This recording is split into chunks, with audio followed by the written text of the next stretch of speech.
Hi everyone, welcome to my channel The Quiet Bloom. So, in this video, we will discuss some questions related to reflex action, which is very important for your exam. Okay, so let's start. Here is the first question, which is how does process of reflex actions takes place in human body? हमारे body के अंदर यानी कि human body के अंदर reflex action कैसे होता है? ठीक है. So the process of reflex action is like first the nerve impulses reach the spinal cord through sensory neuron. जो नर्व इम्पल्सेस होती है यानी कि जो इन्फॉर्मेशन होती है वे हमारे स्पाइनल कॉर्ड के पास पहुंचती हैं सेंसरी न्यूरॉन के through. Then the relay neuron in this spinal cord passes signal between neuron. अब हमारे स्पाइनल कॉर्ड में होती है रिले न्यूरॉन. रिले न्यूरॉन का काम होता है सिग्नल सेंसरी न्यूरॉन से लेके मोटर न्यूरॉन तक पहुंचाना या फिर मोटर न्यूरॉन से लेके सेंसरी न्यूरॉन तक पहुंचाना. तो ये क्या करता है, जो सिग्नल आया था किसके पास, स्पाइनल कॉर्ड के पास, इंफॉर्मेशन उसको वे मोटर न्यूरॉन के पास दे देता है, पहुंचा देता है. ठीक.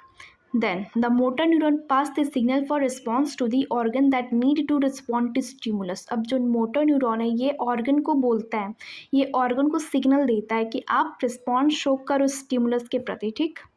अब जो ऑर्गन है वो रिस्पॉन्स शो कर देगा उस स्टिमुलस के प्रति. तो मतलब इसका मतलब ये हुआ कि इसमें ब्रेन तो इन्वॉल्व हुआ ही नहीं. क्यों? क्योंकि स्पाइनल कॉर्ड ने ही इसे मैनेज कर लिया, यानी कि इन्फॉर्मेशन स्पाइनल कॉर्ड के पास आई और स्पाइनल कॉर्ड ने ही एक्शन लिया, यानी कि इसमें ब्रेन इन्वॉल्व नहीं है. तो इसमें क्या होता है कि जो the information input also goes to the brain but it is not involve in reflex action. बाद में यानी कि ये जो रिफ्लेक्स एक्शन हो जाता है उसके बाद जो इन्फॉर्मेशन होती है इस इवेंट के बारे में वो जाती है ब्रेन के पास. ठीक. लेकिन इसमें ब्रेन इन्वॉल्व नहीं होता है रिफ्लेक्स एक्शन में. ठीक है. आप इस डायग्राम में देख सकते हैं कि यहाँ पे जो स्टिमुलस है वो है हीट. इस स्टिमुलस के बारे में इंफॉर्मेशन गई नर्व इम्पल्सेस के थ्रू. कौन सी नर्व इम्पल्सेस? सेंसरी न्यूरॉन जो है वो इंफॉर्मेशन लेके गया स्पाइनल कॉर्ड के पास. स्पाइनल कॉर्ड में कौन सी न्यूरॉन है? वो है रिले न्यूरॉन. जो रिले न्यूरॉन है वो इंफॉर्मेशन पास कर दी मोटर न्यूरॉन. फिर जो मोटर न्यूरॉन है उस ऑर्गन के पास मैसेज ले आता है कि आप रिस्पॉन्स शो करो. ठीक है. तो ऐसे ही ये हमारा रिफ्लेक्स एक्शन पूरा होता है और ये देख सकते हैं कि जो बाद में मैसेज जाता है वो ब्रेन के पास जाता है. ठीक है. Now we will discuss our second question, that is what is the role of brain in reflex action. अब ब्रेन का रोल क्या होता है रिफ्लेक्स एक्शन में. ठीक है. So let's start. There is no direct involvement of brain in reflex action.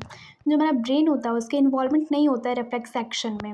ये हमने डिस्कस किया अपने फर्स्ट क्वेश्चन में कि भले ही ब्रेन का इन्वॉल्वमेंट नहीं होता है लेकिन जितनी भी इंफॉर्मेशन है इस इवेंट के बारे में वो ब्रेन के पास पहुंचती है. कब?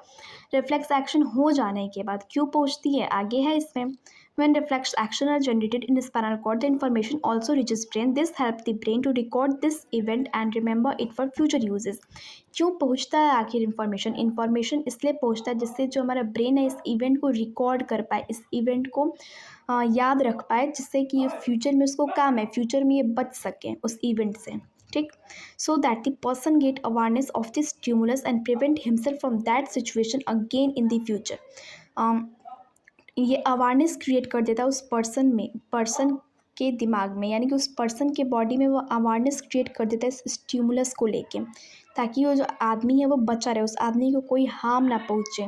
ठीक. ये हेल्प करते हैं उसको फ्यूचर में ऐसे सिचुएशन से कैसे फेस करना है, ये हमारे ब्रेन ही इसमें हेल्प करता है. ठीक.